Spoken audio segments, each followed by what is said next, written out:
Welcome students. देखिए ये हमारी क्लास है आपका एमबीए सेकेंड ईयर की, और इसमें जो हमारा आपका टॉपिक चल रहा था वो चल रहा था आपका investment analysis and portfolio management, और उसमें अब तक हम कवर कर चुके हैं आपका प्रेफरेंशियल कैपिटल तक। ठीक है, अब बात करते हैं आपका इक्विटी शेयर कैपिटल की कि what is equity share capital और इक्विटी कैपिटल क्या होती है। ठीक है, इक्विटी कैपिटल क्या है? नॉर्मली कंपनी जो भी पोर्शन आपका पब्लिक के लिए इशू कर रही है, वो जो पोर्शन आप कंपनी इशू कर रही है वो पोर्शन क्या कहलाएगा? आपका इक्विटी कहलाएगा। ठीक है, नॉर्मली कंपनी इक्विटी पोर्शन ही इशू करती है। ठीक है, इन टर्म्स ऑफ शेयर्स।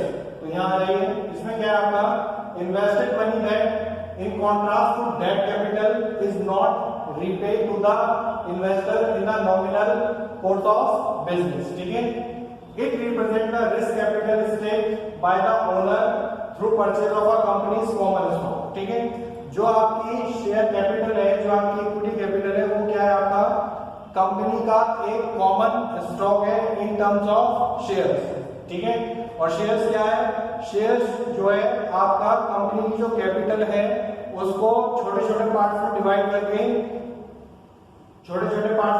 करके उसे डिस्ट्रीब्यूट कर दिया जाता है आपका जनरल पब्लिक में। ठीक है, और जनरल पब्लिक से जो पैसा आता है वो कहलाता है आपका इक्विटी कैपिटल। ठीक है, इसमें आगे देख लीजिए, the value of equity capital is computed by estimating the current market value of everything owned by the company. ठीक है, फ्रॉम विच द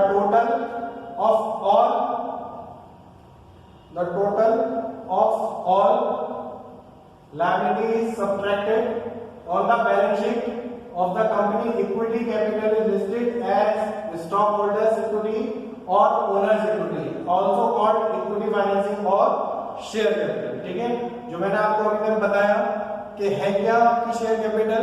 जो कंपनी ने आपकी जिस मनी से कंपनी रजिस्टर्ड हुई है उसमें उसका कुछ पार्ट जो वो जनरल पब्लिक से कलेक्ट कर रही है, उस पार्ट को छोटे छोटे पार्ट्स में डिवाइड करके जनरल पब्लिक से कलेक्शन करने की जो प्रोसेस है वो कहलाती है आपकी इक्विटी शेयर कैपिटल। ठीक है, और इक्विटी शेयर कैपिटल क्या होते हैं? जो इक्विटी शेयर कैपिटल होल्डर होते हैं, जो इक्विटी शेयर होल्डर होते हैं, वो आपके क्या होते हैं? नॉर्मली उस पोर्शन तक वो कंपनी को ओन करते हैं। ठीक है, वही कंपनी की डिसीजन मेकिंग में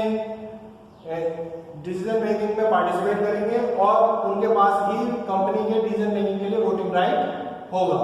ठीक है, तो ये चीजें आपके यहाँ पे जिसमें इक्विटी कैपिटल है। नेक्स्ट बात आती है आपके एडवांटेज ऑफ इक्विटी कैपिटल। ठीक है, फर्स्ट पॉइंट आपका fixed cost unchanged by equity capital. जो आपकी फिक्स्ड कॉस्ट है कंपनी की वो अनचेंज रहेगी, वो चेंज नहीं होगी।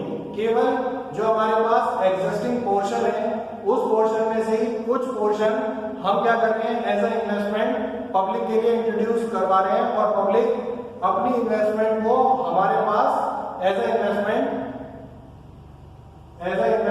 वो क्या कर रही है? हमारे पास लगा रही है। ठीक है, एज ए इन्वेस्टमेंट इन्वेस्ट कर रही है, ये भी कह सकते हैं। ठीक है, तो इसमें देख लीजिए, equity financing has no fixed payment requirement. ठीक है, फिक्स पेमेंट रिक्वायरमेंट कुछ नहीं होगा। ये जरूरी नहीं है कि आपको उतना पोर्शन देना ही पड़े। ठीक है, या उतना पोर्शन आपको मिले ही जिसके लिए आपने अप्लाई किया है। ठीक है, नेक्स्ट आता है as a result the investment do not increase the company's fixed cost और फिक्स्ड पेमेंट बर्डन। ठीक है, कंपनी को कोई पेमेंट करना ही नहीं किसी को, सीधी सी बात है। जो कंपनी जिस फिक्स्ड कॉस्ट से एस्टैब्लिश हो गई, जहां एस्टैब्लिश है वो वहीं एस्टैब्लिश रहेगी। जैसी वर्किंग कर रही है वो कर रही है, आज से पहले भी जो कर रही थी वही करती आ रही है। बस उसमें क्या है कि जो आपकी इक्विटी कैपिटल है, जो हमारी एग्जिस्टिंग मनी है, ठीक है, एग्जिस्टिंग कैपिटल का पार्ट है, उसी का छोटा पार्ट होता है आपका क्या?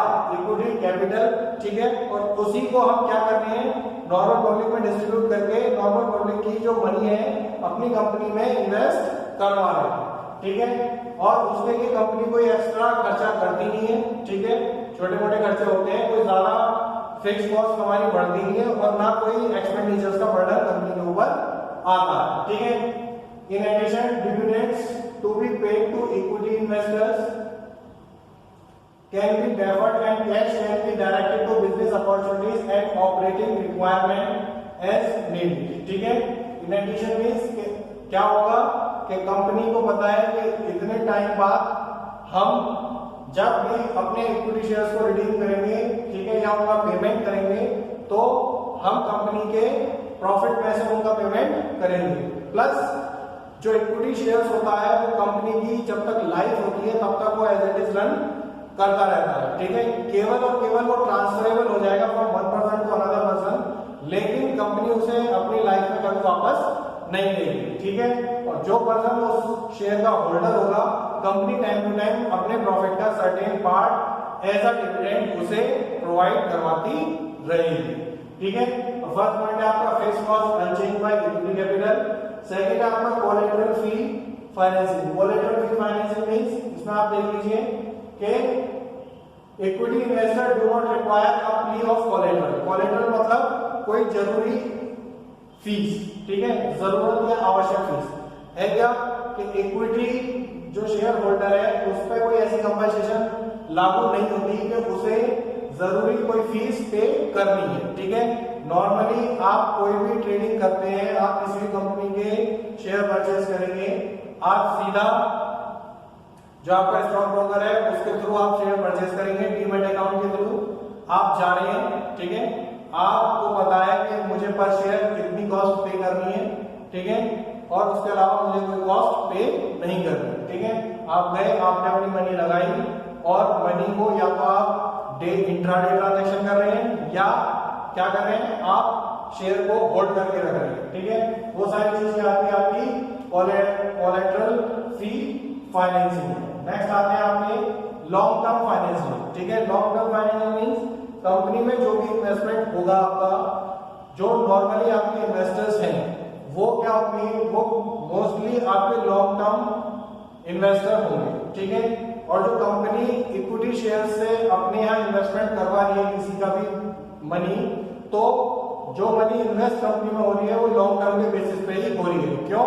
क्योंकि वो लॉन्ग टर्म में ही कंपनी उस पर्टिकुलर इन्वेस्टमेंट में पर्टिकुलर रेट ऑफ डिविडेंड से अच्छा डिविडेंड दे पाएगी और अच्छे रिटर्न उसे मिल पाएंगे। ठीक है, इसमें देख लीजिए equity investors are focused on future earnings and increasing the value of business. ठीक है, जो इक्विटी इन्वेस्टर है वो हमेशा कंपनी के ट्रेंड, पास्ट ट्रेंड को देख के वो उसमें इन्वेस्ट करेगा, तो उससे क्या होगा कि पास्ट ट्रेंड से एनालिसिस कर सकता है कि फ्यूचर में कंपनी इतनी ग्रोथ करेगी। तो ठीक है, इस ग्रोथ के लिए वो कितना टाइम लेगी उसका भी वो अप्रोक्सीमेटली एस्टिमेशन लगाते हैं। प्लस जो वैल्यू है मनी की वो टाइम टू टाइम के साथ कंपनी के रिजल्ट के साथ, कंपनी परफॉर्मेंस के साथ वो इंक्रीज होती चली जाती है। ठीक है, rather than an immediate return on their investment in the form of interest payment or dividend। ठीक है, ऐसा कुछ नहीं है कि तुरंत इन्वेस्टमेंट पे जो आपकी मोटा अमाउंट आपको मिल जाएगा, ठीक है, इंटरेस्ट के फॉर्म में या डिविडेंड के फॉर्म में, ऐसा कुछ नहीं है। आपको वहां इससे करना ही होगा मोर देन 1 ईयर, 2 ईयर और 3 ईयर तक। ठीक है, as a result business can rely on equity capital to finance projects for which the earning or return may not occur for some time if it at all। मतलब कि आपको थोड़ा time wait करना होगा, उसके बाद कंपनी जैसे जैसे अपने रिटर्न आपको देना शुरू करेगी, आप अपनी इच्छा से अपने इक्विटी शेयर का कुछ पोर्शन सेल भी कर सकते हैं या उसे एज इट इज अपने पास होल्ड करके रख सकते हैं। नेक्स्ट आता है आपका convergent fee financing. Convergent fee financing क्या है, इसमें देख लीजिए a lender is concern with the repayment of debt. ठीक है, लेंडर कैसे कंसर्न होता है कि जो लेंडर है आपका, जिससे आपने अपने यहाँ डेट के रूप में कोई मनी आपने लगवा रखी है, तो आपको एक सर्टेन टाइम पीरियड के बाद उसके डेट की वैल्यू प्लस इंटरेस्ट आपको वापस करना होता है। The lender wants to ensure that loan proceeds increase company assets which generate cash to repay loan। Okay, therefore lender establishes financial covenant that restricts how loan proceeds are used। Equity investors establish no such covenants, they rely on government's right to protect their interest। ठीक है, जो equity share holder होते हैं वो किस पे, governance पे believe करते हैं। गवर्नेंस इन द सेंस कि अगर स्टॉक मार्केट की हम बात कर रहे हैं तो हमारे स्टॉक मार्केट को कौन रन कर रहा है? Securities exchange board of India उसे कंसीडर कर रहा है और उसको रेगुलेट करता है। ठीक है, ये आ गया आपकी कन्वीनिएंट फी फाइनेंसिंग। नेक्स्ट आता है आपका डिसएडवांटेज ऑफ इक्विटी कैपिटल। ठीक है, फर्स्ट आपका इन्वेस्टर एक्सपेक्टेशंस, बिल्कुल सिंपल पॉइंट है। क्या कह रहा है? इक्विटी इन्वेस्टर एक्सपेक्टेशंस क्या होती हैं कि हर कोई जब भी कहीं किसी भी कंपनी में आप मनी इन्वेस्ट करेंगे तो आपकी एक्सपेक्टेशंस यही रहती हैं कि विद इन 6 मंथ या 1 ईयर मेरा जो पैसा है कम से कम 50% या 60% का ग्रोथ कर जाए। लेकिन ये कोई श्योरिटी नहीं है कि वो कर ही जाएगा, हो सकता है वो आपका नेगेटिव में भी चला जाए। ठीक है, तो ये चीज आती है आपकी इन्वेस्टर्स एक्सपेक्टेशंस। ठीक है, इसमें देख लीजिए neither profit nor business growth nor dividends are guaranteed for equity investors. Okay, the return to equity investors are more uncertain than return earned by debt holders. As a result, equity investors anticipate a higher return on their investment than that received by lenders. ठीक है, means क्या है? आपका जो expectations है investors की वो हमेशा ज्यादा रहेंगी, और उससे क्या होगा कि जो आपकी जो परफॉर्मेंस है, जो कंपनी की फाइनेंशियल परफॉर्मेंस है, वो ऐसा कभी नहीं होगा कि वो आपके एक्सपेक्टेशंस पे खरी उतर जाए। ठीक है, तो जो आपकी इन्वेस्टर्स की एक्सपेक्टेशंस हैं वो क्या होनी चाहिए? वो ज्यादा होती हैं। इस वजह से क्या होगा? एक इक्विटी कैपिटल का ये भी डिसएडवांटेज है। क्यों? क्योंकि इक्विटी कैपिटल कंपनी की परफॉर्मेंस पे डिपेंड करती है। ठीक है, जितनी कंपनी अच्छा मार्केट में परफॉर्म करेगी उसके शेयर की वैल्यू उतनी अच्छी होगी। ठीक है, इन्वेस्टर्स की एक्सपेक्टेशंस से वो बिलीव नहीं करती। सपोज करिए जैसे रुचि सोया है। ठीक है, रुचि सोया का एग्जांपल लें तो अप्रैल तक या मई तक उसकी इन्वेस्टमेंट, उसकी जो ग्रोथ थी, इक्विटी ग्रोथ थी, बहुत हाई थी। ठीक है, और उसके बाद एकदम क्या हुआ कि जो इक्विटी जो उसकी ग्रोथ थी वो एकदम माइनस में, मतलब नेगेटिव जाना शुरू हो गई। ठीक है, वो चीज आपकी इन्वेस्टर्स एक्सपेक्टेशंस है। नेक्स्ट आता है आपका बिजनेस फ्रॉम रिक्वायरमेंट्स।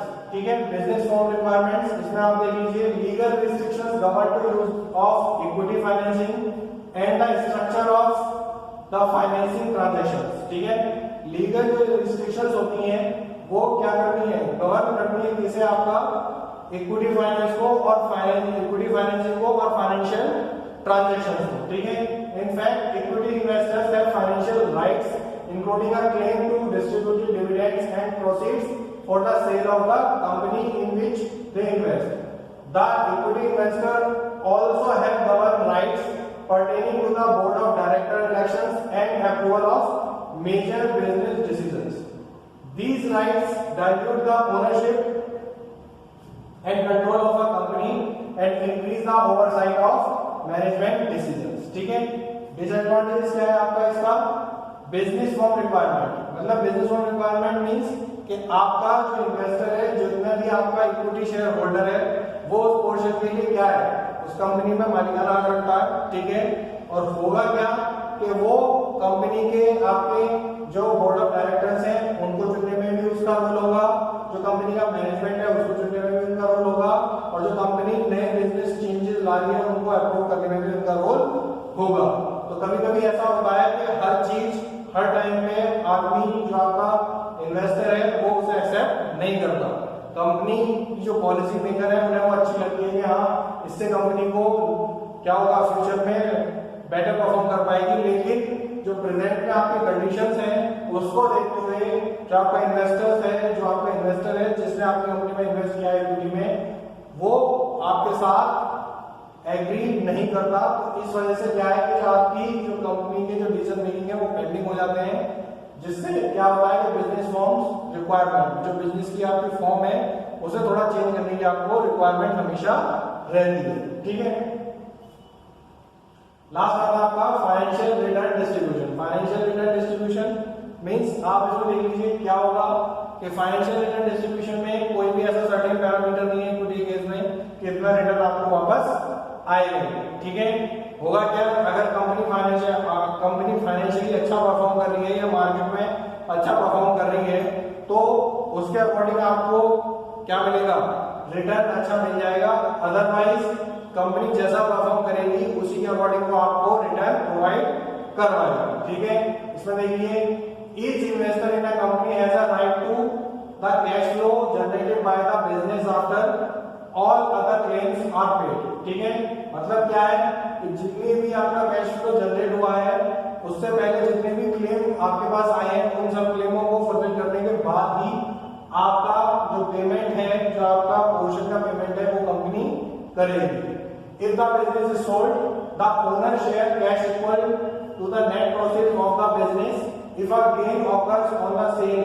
ठीक है, अगर सेल पे गेन हुआ है तो क्या होगा कि जो आपकी फर्म है वो आपकी जो रिटर्न है उन्हें एज इट इज वापस कर देगी। ठीक है, अगर कंपनी वाइंड अप हो रही है, ठीक है, और उसकी जो एसेट्स है वो सेल हो रही है, अगर सारी रेस्पॉन्सिबिलिटी और लायबिलिटी खत्म करने के बाद भी उसकी जो मनी है वो कम पड़ रही है तो सबसे बड़ा इम्पैक्ट उसका आप पे पड़ेगा, आपके जो रिटर्न्स हैं वो वापस नहीं कर पाएगी। ठीक है, तो ये चीज आ जाती है आपकी किसमें, फाइनेंशियल रिटर्न डिस्ट्रीब्यूशन। ठीक है, ये है आपका इक्विटी शेयर कैपिटल के बारे में पढ़ लिया हमने, जाना कि क्या होती है आपकी इक्विटी शेयर कैपिटल। ठीक है, इक्विटी शेयर कैपिटल क्या होती है, advantage of equity share capital क्या है, ठीक है, और disadvantage of equity share capital में क्या क्या हो सकते हैं। ठीक है, नेक्स्ट लेक्चर में हम बात करेंगे डिवेंचर एंड बॉन्ड्स की। ठीक है, आज का सेशन हम यही एंड कर रहे हैं। ठीक है, आई होप आपको ये सब चीज समझ में आई होगी। अगर किसी भी चीज में कोई प्रॉब्लम है तो आप हमें बता सकते हैं नीचे कमेंट सेक्शन में। ठीक है, और कोई भी पॉइंट में आपको प्रॉब्लम है तो ठीक है, तो जिस तरह की रिक्वायरमेंट आएगी उस तरीके से वो एक्सप्लेन कर दिया जाएगा। ठीक है, सो आज के लिए हम अपने सेशन को यही एंड करते हैं। So thank you class.